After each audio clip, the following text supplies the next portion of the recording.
வறுத்தரைச்ச குழம்பு.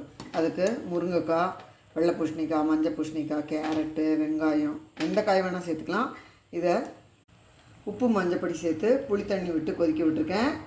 குழம்புக்கு வறுக்கிறதுக்கு 1.5 டீஸ்பூன் நல்லெண்ணெய் சூடு பண்ணி அதில் வெந்தயம், 2 டீஸ்பூன் துவரம்பருப்பு, 1 டீஸ்பூன் உளுத்தம்பருப்பு, காரத்துக்கு 5-6 மிளகா வத்தல், 1/2 டீஸ்பூன் அரிசி, 1 டேபிள் ஸ்பூன் தனியா, 4 கருவேப்பிலை, 3 டேபிள் ஸ்பூன் அளவு தேங்காய் சேர்த்து வறுத்து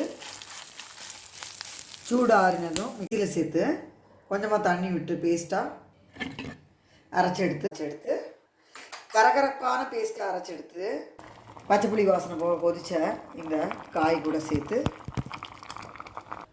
கொஞ்சமாக தண்ணி விட்டு மிக்சி அலம்பி சேர்த்து இதை நல்லா கலந்து ஒரு கொதி விட்டு 1 ஸ்பூன் நல்லெண்ணெயில் கடுகு, பெருங்காயம், கருவேப்பிலை சேர்த்து தாளித்து கொதி வந்த குழம்புல சேர்த்தா அருமையான வறுத்தரைச்ச குழம்பு ரெடி. சாதத்தோட, இட்லி, தோசை, உப்புமாவோட சாப்பிட்றதுக்கு சூப்பராக இருக்கும். எல்லா விதமான கறியோடையும் வச்சு சாப்பிட்றதுக்கு சூப்பராக இருக்கும். உருளைக்கிழங்கு ரோஸ்ட்டோட கேட்கவே வேண்டாம், சூப்பர். உசிலி, காரக்கறி எது வேணால் வச்சு சாப்பிட்லாம். வியூவர்ஸ் கண்டிப்பாக ட்ரை பண்ணி பாருங்க.